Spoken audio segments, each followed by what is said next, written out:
하나님 말씀은 성경 제일 먼저 있는 창세기 28장 40페이지, 창세기 28장 10절부터 15절까지 봉독합니다. 야곱이 부엘세바에서 떠나 하란으로 향하여 가더니 한 곳에 이르러는 해가 진지라. 거기서 유숙하려고 그곳에 한 보루를 가져다가 베개로 삼고 거기 누워 자더니 꿈에 본즉 사닥다리가 땅 위에 서 있는데 그 꼭대기가 하늘에 닿았고, 또 본즉 하나님의 사자들이 그 위에서 오르락 내리락 하고, 또 본즉 여호와께서 그 위에 서서 이르시되 나는 여호와니 너의 조부 아브라함의 하나님이요 이삭의 하나님이라.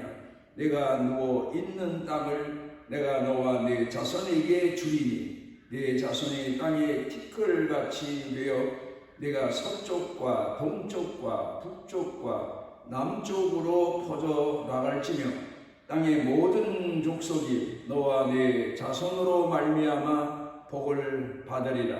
내가 너와 함께 있어 내가 어디로 가든지 너를 지키며 너를 이끌어 이 땅으로 돌아오게 할지라.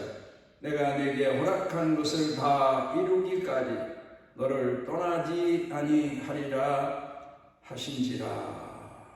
아멘.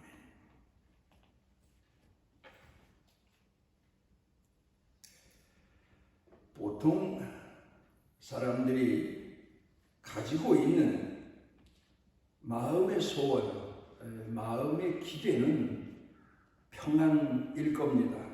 그리고 자기 삶에 있어서 번영일 겁니다. 그리고 몸도 건강하고, 그리고 자기 사는 형편도 다 평안하기를 바라는 그런 마음일 겁니다.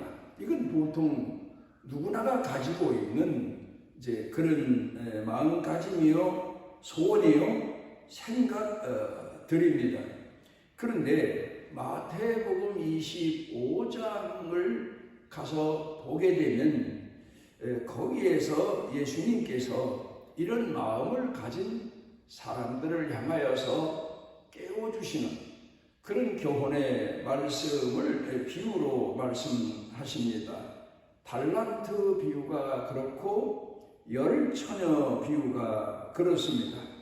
거기 예수님께서 말씀하신 내용들을 종합을 해 보게 되면 사람들이 이 세상에 사는 동안에 자기 자신을 인식하고, 그리고 자기가 해야 될 일이 무엇인가를 분명 깨닫고 살아야만 지혜로운 자요, 그렇지 못하고 자기 마음의 소원대로 평안하길 바라고 번영하길 바라고 건강하길 바라고 그러면서 거기에서 안주해서 사는 그런 사람에 대해서는 경고의 말씀을 하시고 계신 겁니다.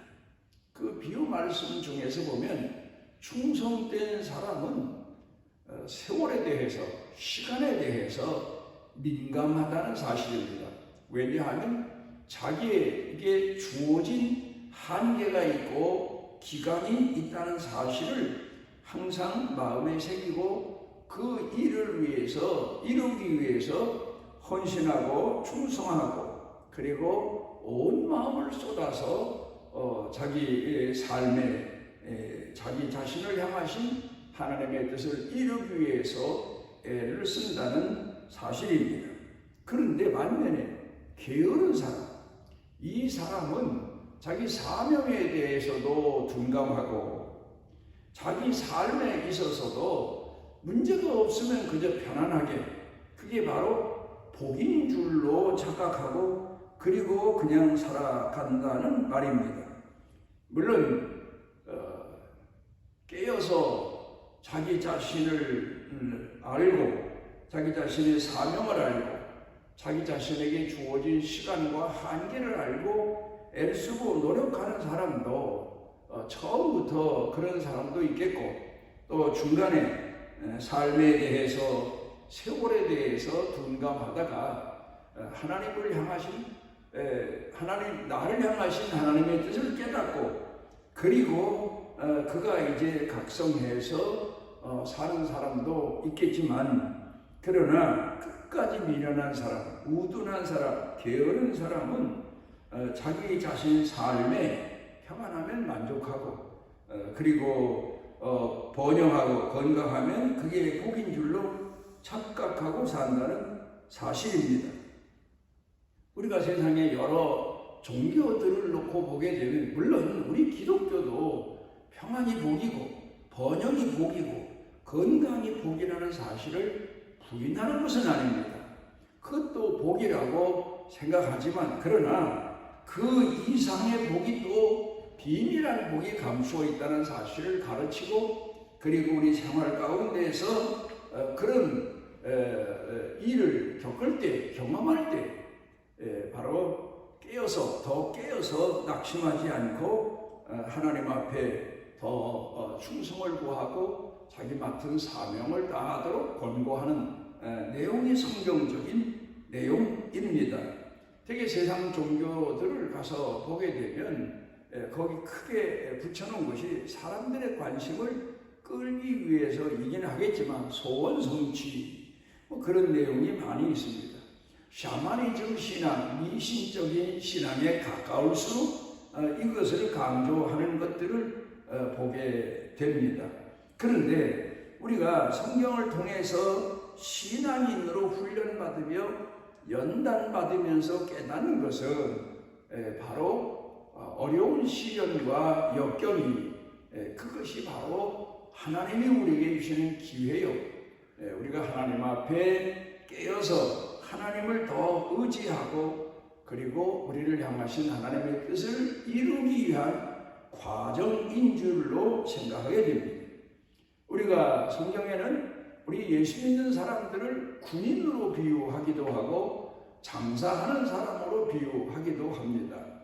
군인들도 물론 인간이기 때문에 평안하길 바라고 건강하길 바라고 그렇지만, 그러나 그들이 훈련에 임할 기간을 정해놓고 훈련에 임하는데, 훈련에 임할 때에는 자기네 그 땀 흘림이, 그리고 고생하는 것이, 훈련에 임하는 그 과정이 얼마나 어렵고 힘든 줄 알면서도 기꺼이 자원해서 나가서 훈련에 임하는 것은 전쟁이라는 것이 있기 때문에, 그 전쟁을 대비한 훈련이기 때문에 오히려 의욕을 갖고 그 훈련에 철저하게 임하게 되는 겁니다.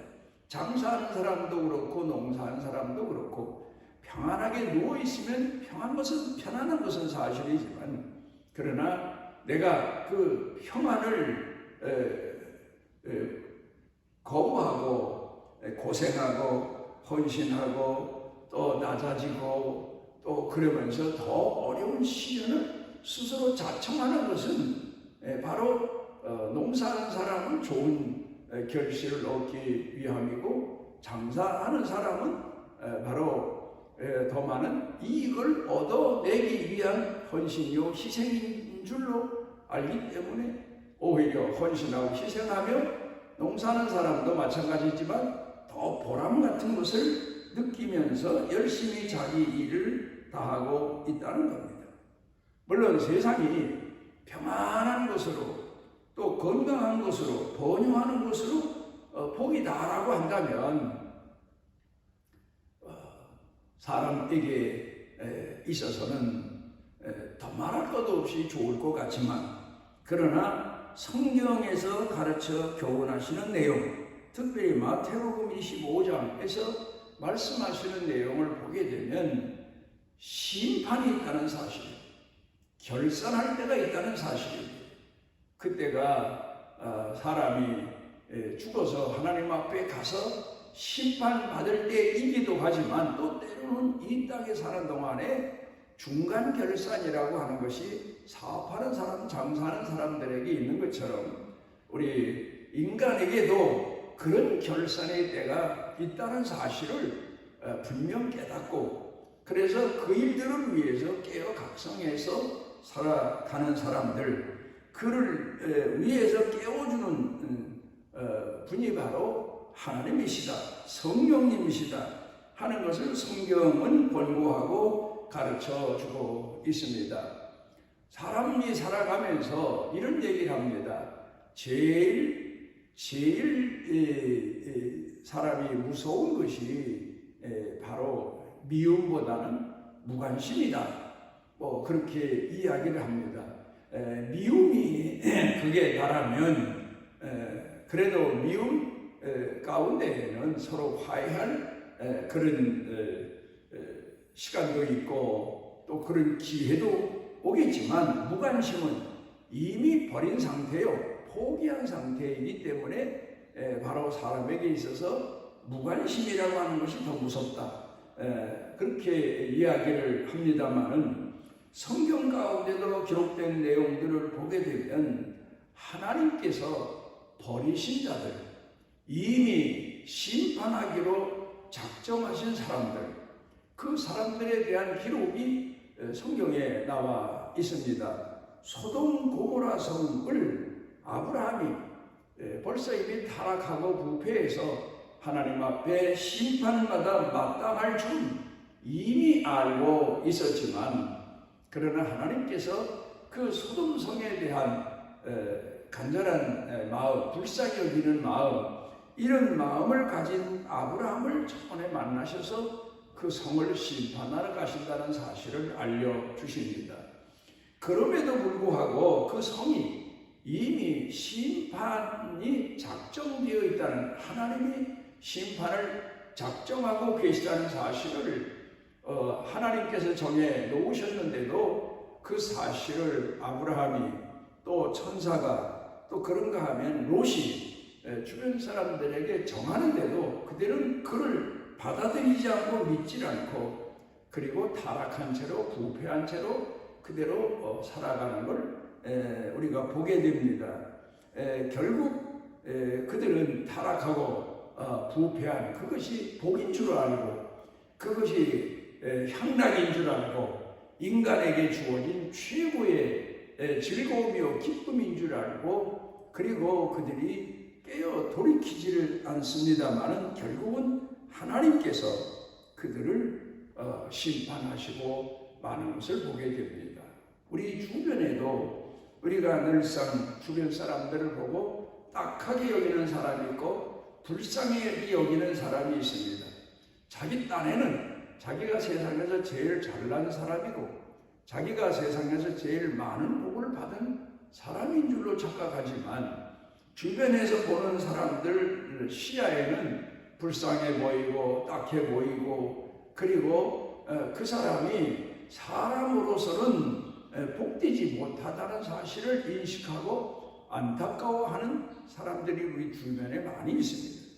그럼에도 불구하고 그들은 오히려 자기 자신이 제일 세상에서 잘났고 복받고, 그리고 제일 자기 자신이 귀한 존재로 착각하고 살아가다가 하나님의 심판을 받는 경우를 우리가 혹시 가끔 혹간 보는 경우가 없지 않아 있습니다.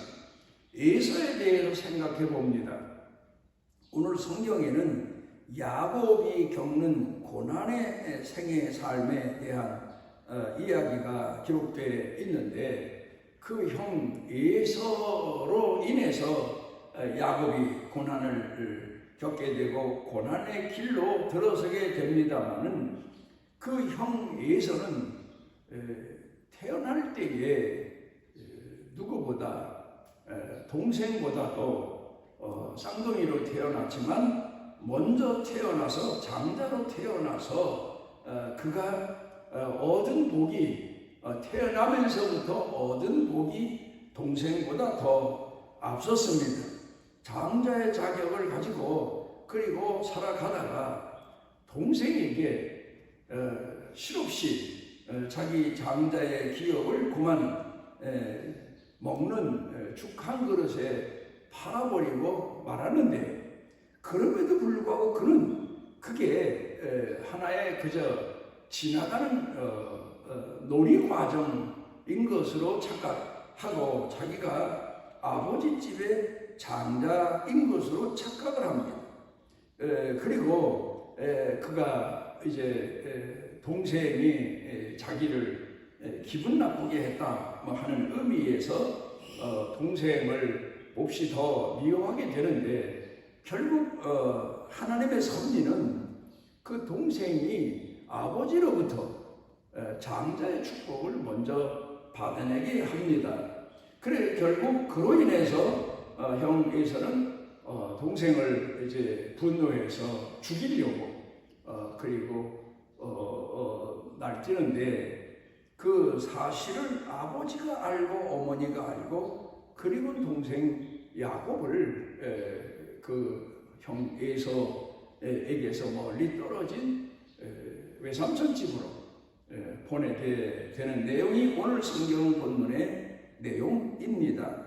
여기서 우리가 생각해 보면 현재 우리가 살고 있는 사회 법으로 말하자면, 물론 야곱도 형을 속이고 아버지를 어머니와 함께 속인 그런 사기죄에 해당하는 죄를 범했지만, 오히려 에서는 자기가 장자요 먼저 난 자요, 그리고 동생이 자기를 속였다고 해서 분노해서 동생에게 분한 마음에 죽이려고 동생을 찾아 나섰던 것은 바로 살인미수죄라는 엄청난 큰 죄를 범하고도, 그 자신은 이 원인이 동생에게 있지 자기에게 있지 않다고 착각을 하고 사는 겁니다.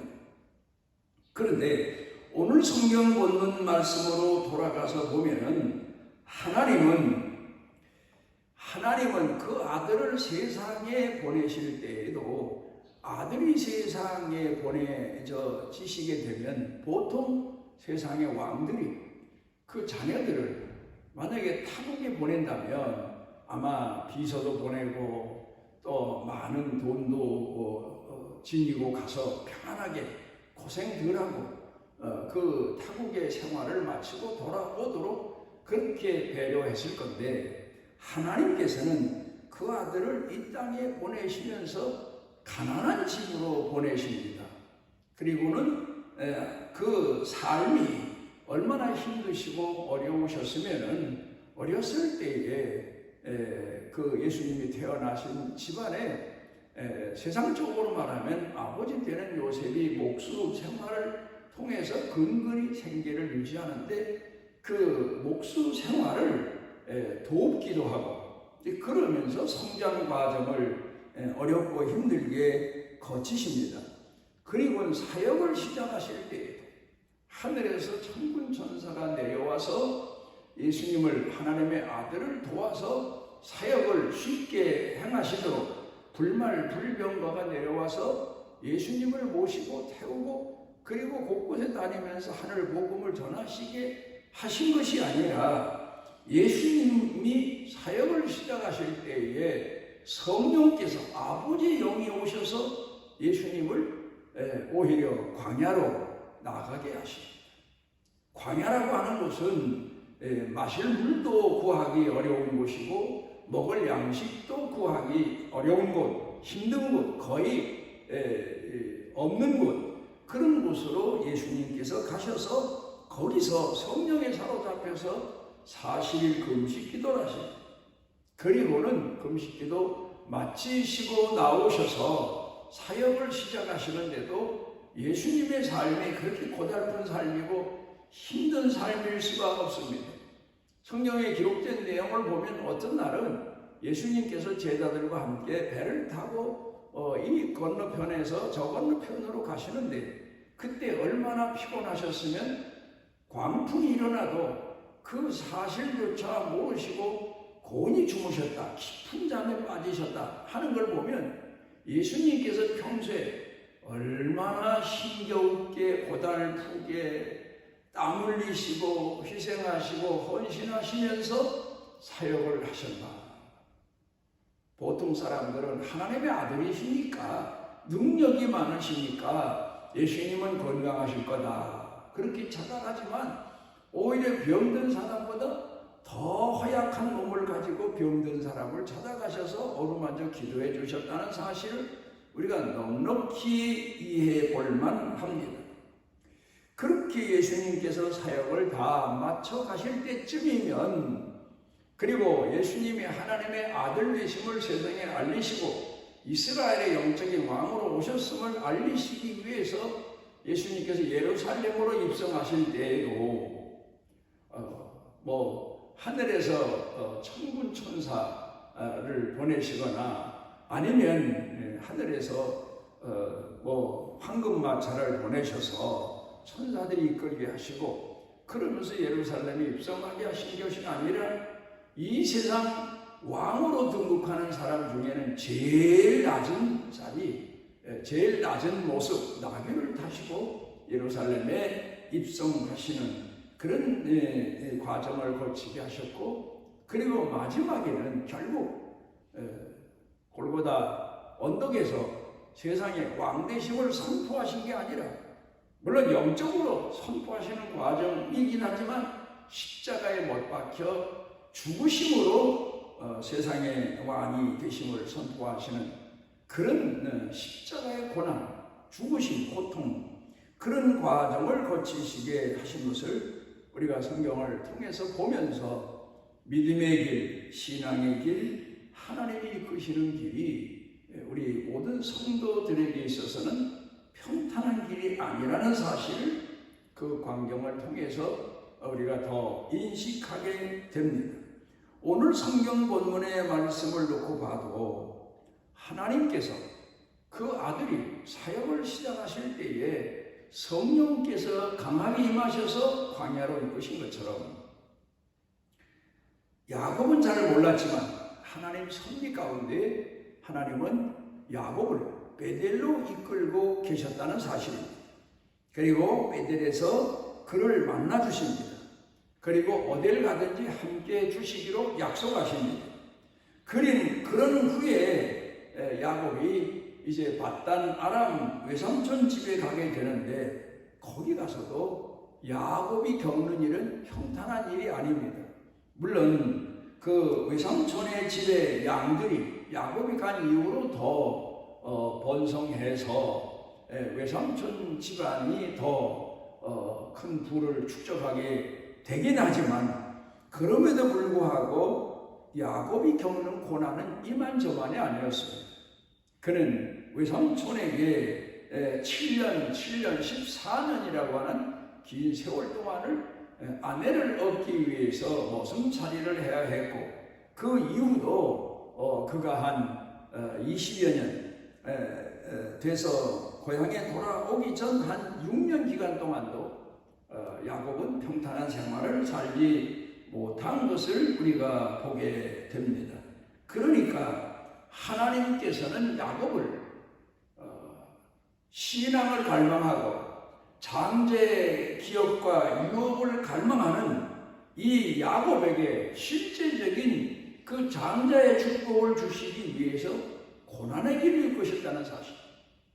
오히려 에서는 자기 아버지 집에 있으면서 평안한 생활을 하고 번영의 생활을 했을 텐데, 야곱은 외삼촌 집에 가서 20여 년 지나는 동안에 갖가지 고난과 역경의 생을 살게 하신 것을 보게 되면, 하나님께서는 택하신 사람들, 그리고 믿음의 길로 이끄시는 사람을 이렇게 연단시키신다는 사실을 우리가 여기서 배우게 됩니다. 그런가 하면 우리가 아브라함을 봅니다. 하나님께서 아브라함을 특별히 고향에서 불러내시지 않습니까? 그리고는 이제 가나안 땅에 들어와서 거처하는데, 아브라함이 가나안 땅에 들어왔으면 그 땅이 풍년이 계속되고, 그래서 아브라함이 그렇게 고생 덜하고 고향에 있을 때보다 번영을 누리고 축복을 누리고, 그래서 이방 사람들에게 하나님이 함께 하심을 보여줄 수 있어야 되는데, 견디지 못해서 그가 결국 애굽으로 내려가게 되고, 애굽에 가서 큰 고난을 겪게 되고, 그리고 다시 이제 하나님이 권고하셔서 그가 약속의 땅으로 돌아와서 정착하고 살긴 하지만, 저는 이 문제를 놓고 아브라함이 가나안 땅 약속의 땅에 있으면서 갖가지 어려움을 겪고 먹을 양식이 없다손 치더라도 끝까지 거기서 견딜 일이지 왜 애굽에 내려갔을까? 하나님 앞에 더 기도하거나 금식할 일이지 왜 하나님 앞에 묻지도 않고 애굽으로 내려갔을까? 그런 생각을 해보지만 결국 지나놓고 보니까 하나님이 애굽으로도 이끄셨다. 그런 성경을 통한 해답을 얻을 수가 있습니다. 애굽으로 내려가서 아브라함이 애굽에서 갖가지 고난을 겪다가 다시 올라오는데 결국 나중에 이스라엘 백성들은 하나님이 이제 함께 하시고 번영케 하시고 이끄시는데 그들이 애굽에 내려가서 자그마치 400년 동안 얼마나 많은 고난과 역경을 겪다가 노예로 전락했는데 결국 하나님이 모세를 보내셔서 권고하셔서 그래서 애굽을 탈출해 나오게 되는 과정을 보면 신앙인들이 겪는 연단 과정의 모습을 아브라함이 먼저 겪었다는 것을 생각해 보게 됩니다.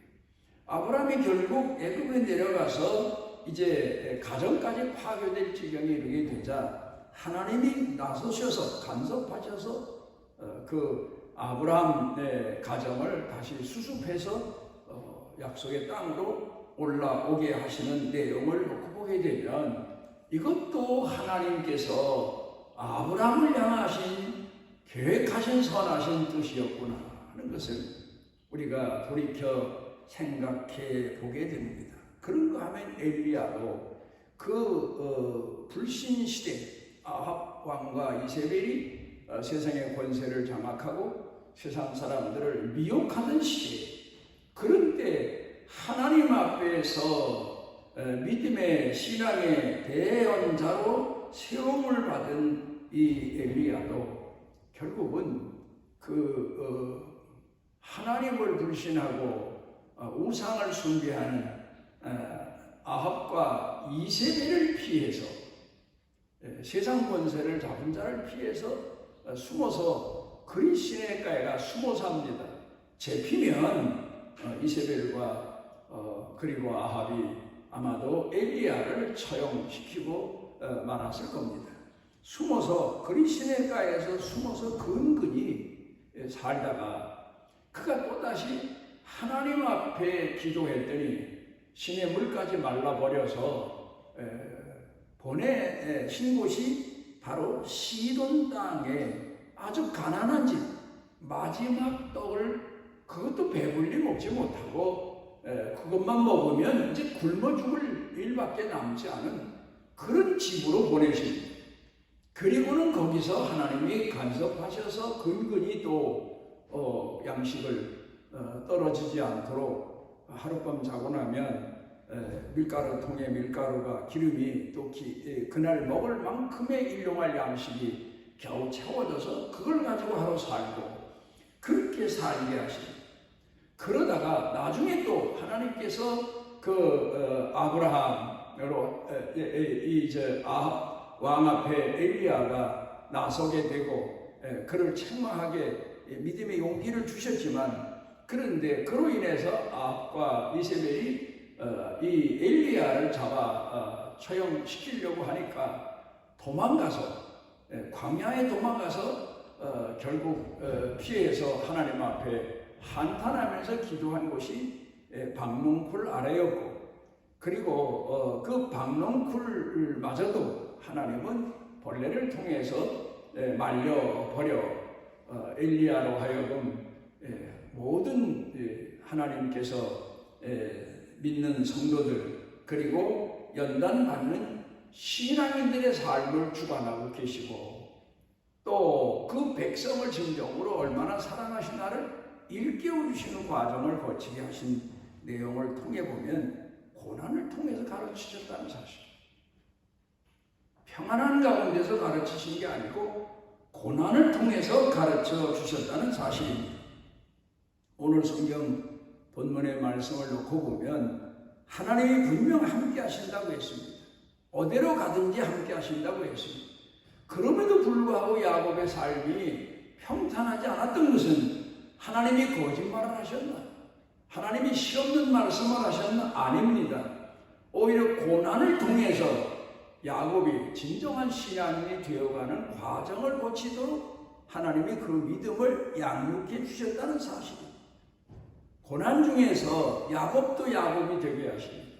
그래 나중에는 야곱이 이제 다시 하나님이 권고하셔서 조상 아브라함에게 할아버지에게 약속하신 땅으로 돌아올 때도 야곱 강가에서 하나님이 야곱으로 하여금 기도하게 하셨고, 그리고 하나님 앞에 매달려 기도하는 야곱에게 그냥 복을 주신 게 아니에요.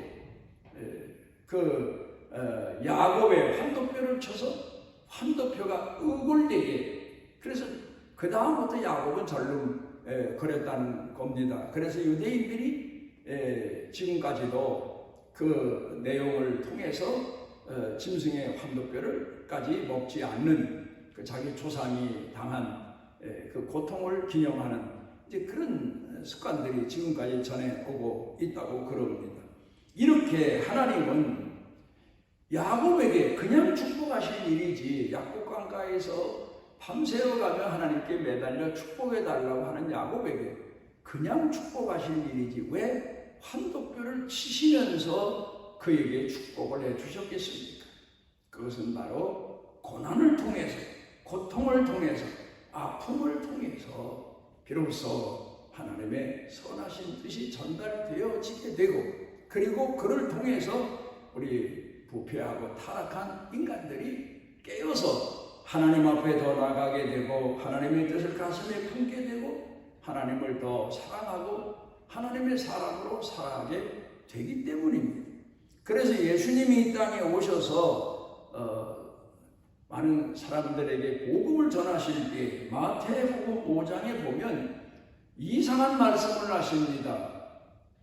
부자가 복이 있다, 건강이 복이다, 번영이 복이다, 그렇게 말씀하실 줄 알았는데 가난이 복이다, 병이 복이다, 환난이 복이다, 핍박까지 복이다, 그렇게 말씀해 주시는 내용을 우리가 돌이켜 생각해 보면 오늘도 우리 믿음을 가지고 하나님의 나라를 선택하셔서 부르셨다는 그 신앙을 가지고 사는 성도들이 하나님 앞에서 깨달아야 될 것은 바로 엘리야가 광야에 나가서 박농쿨 아래 있으면서 하나님 앞에 불평했던 것처럼 불평할 일이 아니라 내 가난, 내 병, 내 환난, 내가 겪는 핍박, 무시, 멸시, 천대, 이 과정이 바로 하나님이 함께 하심에도 있는 일이고, 나 자신을 깨워서 더 신앙에 연단시키시는 하나님의 기쁘신 뜻이 있음을 우리가 마음 가운데 새기고, 이 고난이, 고통이, 아픔이, 시련이 하나님이 내게 베푸신 은혜인 줄로 알고, 그리고 하나님 앞에 감사하는 믿음을 가지고 사시기를 바랍니다. 오늘 우리를 주의 전에 모아주시고 우리 마음 성품 뜻을 다하여 우리를 향하신 하나님의 뜻을 가슴에 새길 수 있도록 은혜 주셔서 감사를 드립니다. 우리가 이 땅에 사는 날 동안 환난의 연속이요, 고난의 연속이요, 고통의 연속이요, 아픔의 연속일지라도 하나님은 분명 우리를 떠나지 아니하시고 우리와 함께 하시고 우리를 십자가의 길로 이끄시지만 믿음의 길로 결국 심판대 앞에 설 때 주님이 우리를 대언해 주시고 대변해 주시기까지 우리와 함께 하시는 믿음을 잃지 아니하고 감사하며 살아갈 수 있는 은혜를 더하여 주옵소서. 예수님 이름으로 기도드리옵나이다. 이스라엘의 하나님 여호와께서 그 날개 아래 보호를 받으러 온 내게 온전한 상 주시기를 원하노라. 우리를 죄에서 구속하시고 우리와 함께 하시고 선한 목자로 우리를 떠나지 아니하시고 고난과 역경에도 함께 하시는 예수 그리스도의 무한하신 은혜와 우리를 향하신 영원토록 변하지 않는 사랑을 쏟아부어 주시는 아버지 하나님의 만극하신 사랑과 그리고 우리 속에 내재하셔서 하나님의 선한 일로 이끌어 주시는 성령님의 능력의 은총이 사랑하는 자녀들 머리 위에 영육간에 사는 생활 중에 가족 중에 일터 경영 중에 온 교회 중에 넘치고 넘치도록 함께 하시기를 축원하옵나이다.